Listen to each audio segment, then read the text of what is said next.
et j'ai le plaisir de présenter Madame Esther Dormachen, qui est présidente d'Elio et conseil en développement durable à Montréal.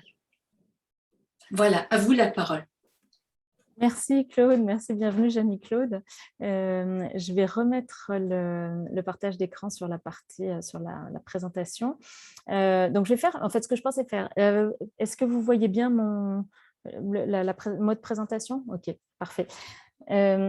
Donc, en fait, ce que je voulais faire, c'est, moi, j'ai eu la chance, en fait, avec Elio, de pouvoir concevoir un parcours développement durable, donc un parcours qui a quand même qui est de grande ampleur, en fait, qu'on a développé avec la ville de Montréal, c'est spécifiquement le service de développement économique, avec le gouvernement du Québec, notamment Service Québec, qui avait déjà, en fait, élaboré, qui opérait un parcours, le parcours innovation au niveau de la ville de Montréal.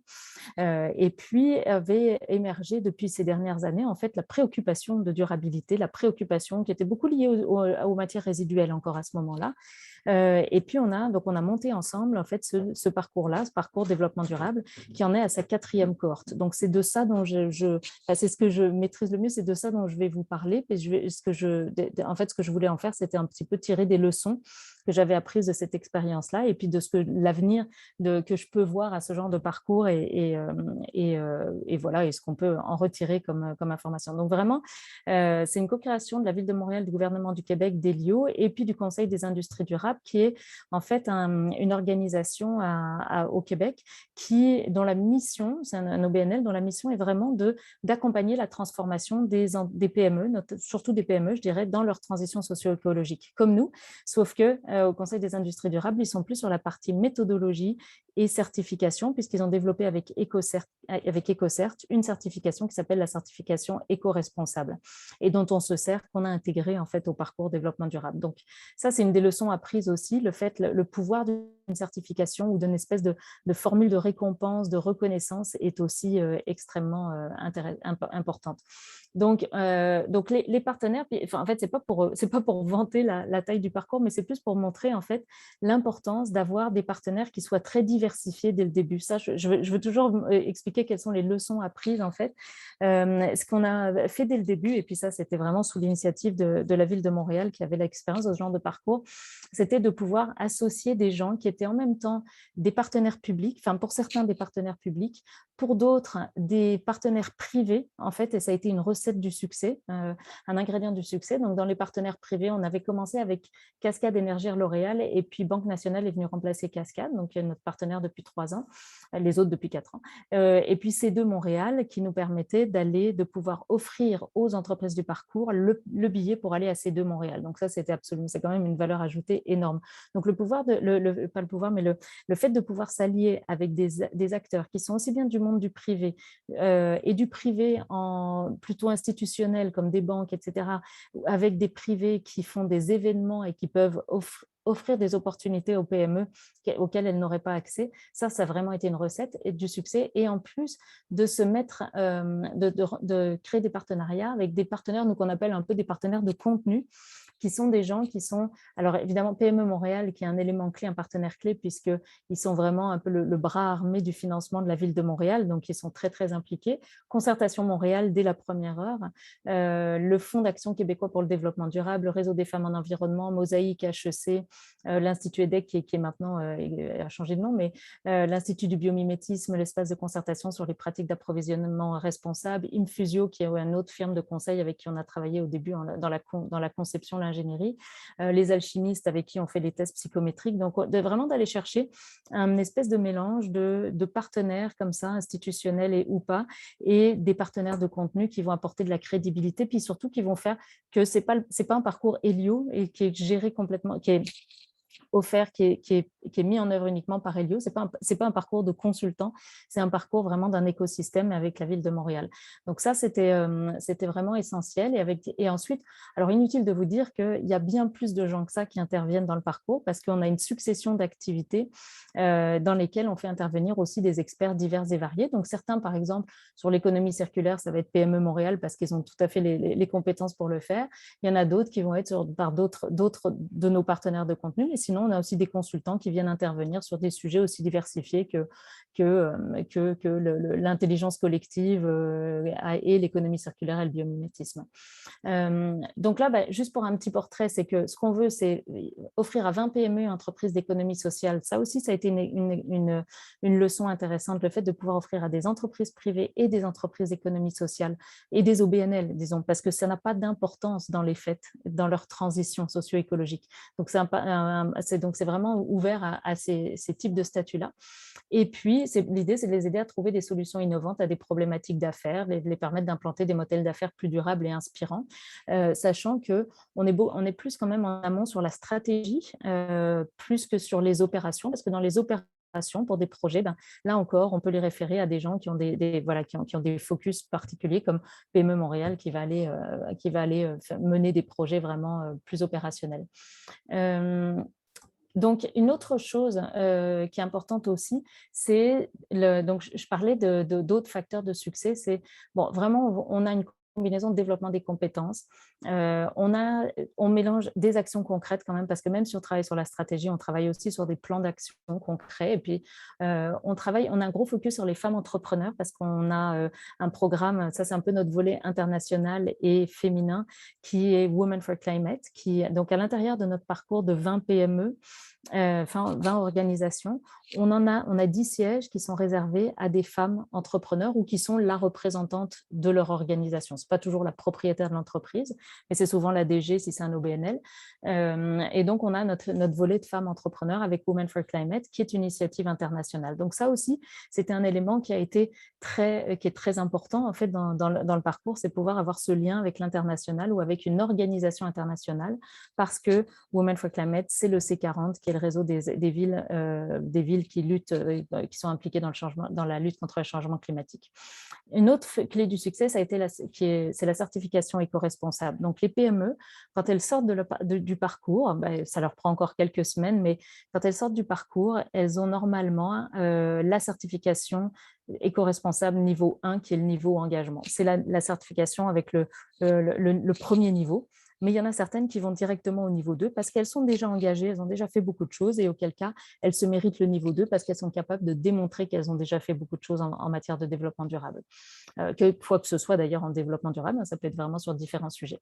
Donc la certification était quelque chose qui avait été très séduisant, et moi j'insiste beaucoup sur cette idée d'avoir une espèce de forme de reconnaissance quand c'est quelque chose d'étoffé, là, pas quand c'est 2-3 heures de formation, mais quand c'est quelque chose d'étoffé, c'est intéressant pour les PME aussi. Et puis le réseau d'affaires, ça c'est une des choses c'est une des valeurs ajoutées en fait d'une organisation comme celle-là, c'est-à-dire qu'on fait beaucoup de choses qui sont sur mesure par entreprise, donc elles ont chacune leur expert qui va travailler leur stratégie.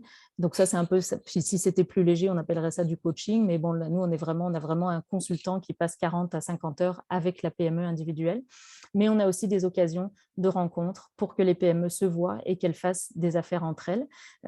Et aussi, on invite, là, évidemment, pas cette dernière année, mais quand on fait des événements en présentiel, même virtuels d'ailleurs, mais on fait venir aussi des partenaires, des gens pour qu'elles puissent élargir leur réseau d'affaires. Donc, on a beaucoup d'organisations qui font de la business, tout simplement, purement et simplement, entre elles, grâce au parcours développement durable. Nous, on s'adresse vraiment à des entreprises de 250 employés et moins. Donc, on est sur de la PME, vraiment, ou au BNL, mais je veux dire, on est sur de la moyenne entreprise. Et en plus, on a une combinaison de 800 000 $ de chiffre d'affaires ou plus, c'est-à-dire qu'on réduit, on n'est pas sur des startups, parce que les startups ont accès à beaucoup d'aides, mais les PME moins. Et puis, j'en parlerai à la fin sur les leçons apprises aussi. On a une contribution de 2 500 $, donc ça, c'est vraiment extrêmement bas, c'est-à-dire grâce à l'implication des partenaires financiers, évidemment, qui réduisent ce montant-là de façon très importante. Donc, alors, les composantes, et puis ce qui fonctionne bien, alors évidemment, ça c'est le format du parcours de la ville de Montréal, mais c'est quelque chose, nous, on peut aller piocher, c'est-à-dire que quand on travaille sur des parcours plus légers, parce que toutes les villes et tous les écosystèmes n'ont pas le loisir de se payer des parcours à ce prix-là, mais on peut aller piocher à droite, à gauche dans des activités, puis on sait, il y en a qui fonctionnent et qui sont une excellente combinaison. Mais là, je vous dresse le portrait comme ça, vous avez l'intégrale. Donc, on a des activités collectives thématiques, on les appelle parfois nos formations. Donc ça, c'est important, c'est collectif, mais on fait travailler, donc oui, il y a de la formation, mais on les fait beaucoup travailler ensemble, développer leurs compétences. Donc ça, c'est important, c'est des moments de rencontre.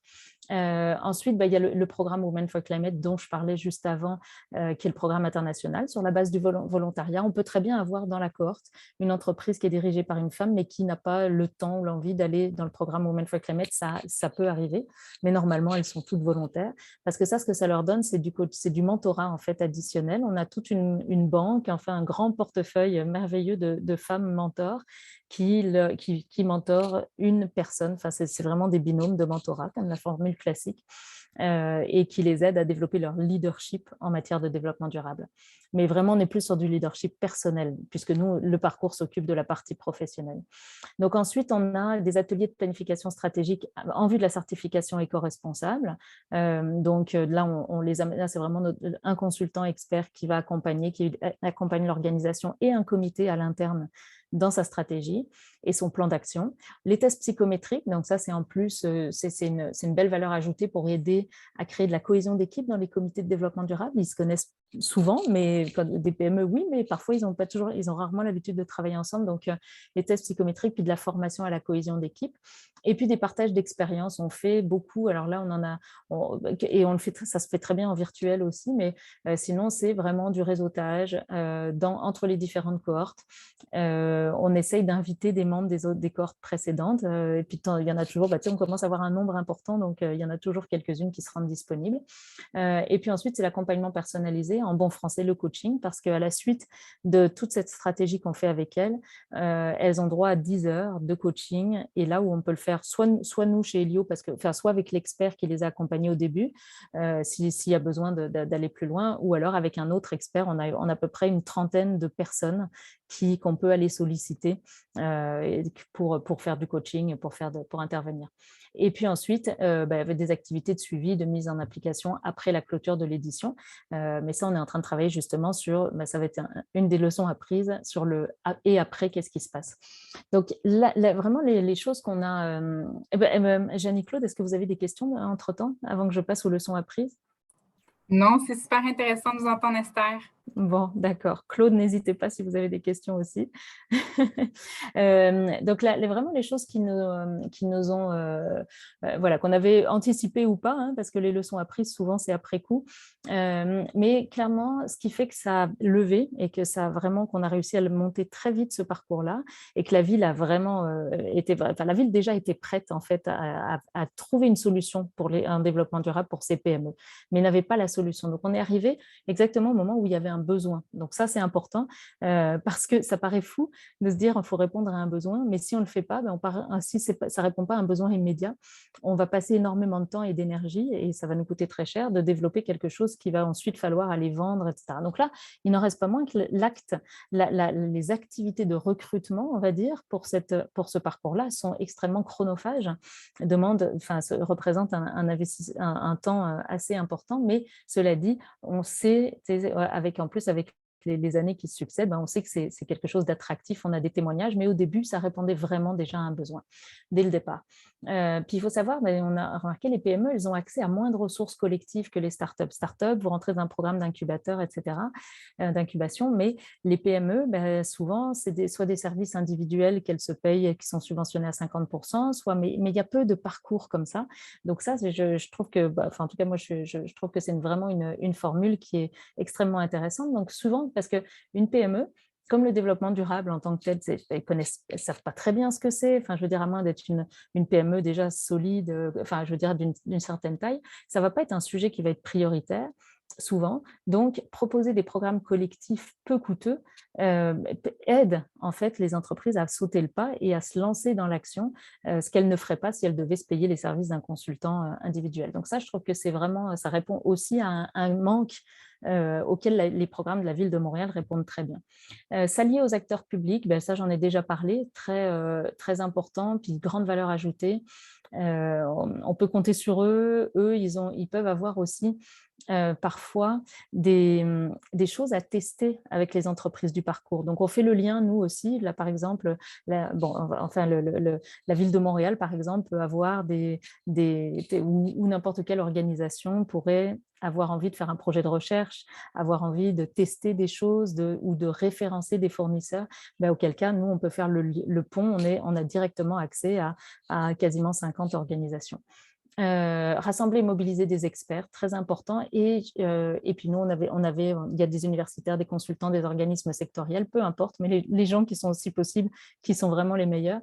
Et puis prévoir un budget adéquat, ça, je trouve que c'est important parce que oui, c'est sûr un employé d'une grande organisation qui vient porter un témoignage, nos partenaires financiers, par exemple, quand la Banque nationale vient faire un webinaire, on n'a pas besoin de rémunérer la Banque nationale pour ça. En revanche, quand on va chercher quelqu'un de l'Institut du biomimétisme, de l'espace de concertation des pratiques d'approvisionnement responsable, quand on va chercher un consultant qui vient et qui consacre son temps, c'est important de le rémunérer. Puis on a un budget pour ça et je trouve que c'est sûr qu'on ne les rémunère pas comme s'ils faisaient un mandat avec une grosse entreprise, mais je trouve que symboliquement, c'est vraiment très important de prévoir ce budget-là. Communiquer énormément. Le point fort, c'est qu'on a beaucoup de choses à dire et qu'on a beaucoup de plateformes qui sont prêtes à parler grâce à notre partenariat, grâce au partenariat avec la ville, etc. On a beaucoup de plateformes sur lesquelles on peut diffuser notre message, mais en revanche, nous, on produit beaucoup de contenu. On a évidemment une agence, des vidéos, des choses comme ça, et ça fait partie de la valeur ajoutée, évidemment, et ça, la ville nous avait prévenu dès le début de prévoir du budget important pour la communication. Et puis, il faut créer du prestige aussi. Donc, évidemment, c'est un cercle vertueux qui fait que plus on communique, plus ça devient prestigieux, plus c'est prestigieux, plus on peut recruter des participants, etc.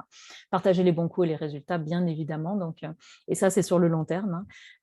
Stimuler le réseautage. On a eu évidemment donc, des moments de partage, on en a toujours dans les événements collectifs, mais parfois, on se fait inviter à des conférences, à des événements, etc. Donc, évidemment, on ouvre ça, puis on invite nos PME. Mais on a vu donc, on a des entreprises qui sont devenues partenaires fournisseurs ou partenaires, clients fournisseurs ou partenaires. Donc ça, c'est évidemment très, très bienvenu. Ça nous arrive, nous, de faire la mise en relation entre des entreprises de cohortes différentes en disant, et dans la cohorte de l'année dernière ou il y a 2 ans, il y avait telle personne. Et puis, également, c'est allé jusqu'à ce que 2 entreprises fusionnent. Et en fait, ces 2 entreprises qui se connaissaient, il y avait une entreprise qui voulait passer le flambeau, en fait, et qui était à vendre. Elles se connaissaient, mais ils n'avaient jamais vraiment pris le temps de se parler. Et là, en étant assis l'un à côté de l'autre pendant les événements, là, ils ont appris à se connaître. Et puis, l'entreprise qui était à vendre, en fait, s'est vendue à l'autre qui était acquéreur. Le soutien après, ça c'est quelque chose sur lequel on le sait, on ne l'a pas encore beaucoup fait, on l'a fait dans les événements. Parfois on ouvre certaines formations en ligne, maintenant qu'on en fait beaucoup en ligne, on ouvre certaines formations à l'ensemble des cohortes précédentes, donc ça aide un peu, mais le soutien après le parcours, on voit bien que ça c'est un enjeu, parce que les entreprises, une fois qu'on arrête le parcours, vous connaissez ça aussi chez Concertation, je suis sûre, dès qu'on arrête le parcours, oui, voilà. Oui, Claude. Je pense que le temps est proche de la fin, oui. Et je me demandais si Jeannie Claude avait des questions. Oui, voilà. Effectivement, j'approche de la fin. Je suis à la fin, donc. Écoute, je t'avoue que tu me donnes beaucoup de jus. C'est sûr que pendant la pandémie, j'ai envie de savoir un peu quels ont été les plus grands défis. Là, il y a une cohorte qui, je pense, va être lancée sous peu, si je ne me trompe pas. Alors, elle est lancée. Attends, je vais arrêter de partager comme ça. Voilà. En fait, elle a commencé au mois d'avril, quasiment sans retard. Donc, on avait toujours commencé autour du mois de mars. Et cette année, elle a commencé aussi à la même date. En réalité, ce qui s'est fait cette année, c'est que l'ensemble, il y a 5 parcours entrepreneuriaux là, qui sont partie du portefeuille de la ville de Montréal. Et en fait, nous, on était calés sur un agenda mars fin d'année. Et c'est les autres parcours, ils voulaient lancer tous les 5 parcours, enfin les 4 parcours en même temps cette année. Et c'est les autres qui se sont mis sur notre agenda. Pourtant, ça n'a rien changé. Mais donc là, on vient de lancer. Cette année, ce qu'on va faire, on va probablement, je l'espère, faire un mélange entre présentiel et virtuel. Et ça, je te dirais que c'est presque un gain. Ça va être la formule probablement un peu magique, je te dirais, parce qu'avant, on faisait que du présentiel, évidemment. Tout virtuel, évidemment, on ne veut pas rester dans ce schéma-là. Mais l'hybride est intéressant parce que, pour tous les avantages que ça fait en termes de pas de perte de temps, sur des gens qui se connaissent bien, ils n'ont pas besoin nécessairement de se voir à chaque fois. Et ça nous permet, nous, d'offrir des choses aussi, des formules plus courtes, avec des formations, des interventions d'1 heure et demie, ce qu'on ne faisait pas avant. Parce que quand on faisait une journée, on faisait une journée, tu vois. Donc ça va nous permettre d'être plus variés dans ce qu'on va offrir avec des formats différents, et ça permet à plusieurs personnes des entreprises de participer parce qu'ils n'ont pas à se déplacer. Voilà. Donc là, on va voir comment on devrait avoir notre première activité en présentiel fin août. On va voir. Écoute, voilà. Mais ça, je pense que on va garder le format hybride probablement. Ben oui, moi, c'est ce que j'entends beaucoup de la part des entrepreneurs. Il y en a beaucoup que ça libère. Oui. Mais en effet, pour créer des contacts en présentiel, c'est plus intéressant. Oui, voilà, exactement. Oui, tout à fait. Et question de curiosité, est-ce que le parcours dure 1 an? Quasiment, je te dirais, on dit 6 mois, on dit 10 mois, mais dans les faits, ça se prolonge toujours un petit peu. Puis entre le moment, puis il y en a qui, pour la certification Écossaire, ça prend encore quelques délais. Donc je dirais, on dit 10 mois, mais souvent, c'est plus proche d'1 an. OK. Ouais. Donc voilà. Ben, moi, c'était vraiment un plaisir d'en apprendre un peu plus sur le parcours. C'est quelque chose que j'entendais beaucoup aussi. J'ai fait ma maîtrise en développement durable, donc c'est un bon exemple qu'on nous donnait beaucoup. Ah oui. Exactement. Donc, c'était vraiment intéressant de vous en entendre parler. Puis bon, c'est sûr que moi, ça me fait mijoter sur qu'est-ce que je peux amener aussi de différent dans mes cohortes. Vous avez mentionné le suivi. C'est définitivement quelque chose sur laquelle je me penche aussi plus sérieusement. Puis dans le suivi, par exemple, nous, dans ce qu'on veut, c'est de le faire avec des partenaires. Puis nous, c'est vraiment une formule gagnante aussi. Là, puis Concertation Montréal faisant partie des partenaires, c'est clair que de toute façon, vous êtes aussi partenaire de Women for Climate. Donc on a une mentor de Women for Climate, pour Women for Climate dans le parcours. Donc très bien. Ouais. Donc au plaisir alors. Au plaisir, merci beaucoup. À bientôt, au revoir. Je trouve ça super intéressant et c'est peut-être quelque chose qui manque à Ottawa. Eh bien, oui, nous, on veut faire. Mon dernier message, c'était faire des petits ou des grands d'ailleurs, parce que des petites, et on s'était dit d'ailleurs avec Janie, on s'était dit on pourrait très bien décliner des versions très légères pour des commerçants, justement, tu sais, des artères commerçantes, etc. Donc voilà, mais dans d'autres villes aussi. Et puis on a juste pas tellement le temps de le faire. Donc c'est ça, je pense que c'est vraiment des formules qui sont extrêmement prometteuses pour les PME, beaucoup plus efficaces, que des choses individuelles et beaucoup moins coûteuses aussi. Exact. Je vous remercie beaucoup. Bon. Merci, une belle journée. Au plaisir. Bye bye. Merci, au revoir. Je sais pas si je crois que c'est terminé. Eh bien oui. Eh ben, c'était un grand plaisir. J'ai appris beaucoup de choses. Tant mieux. Et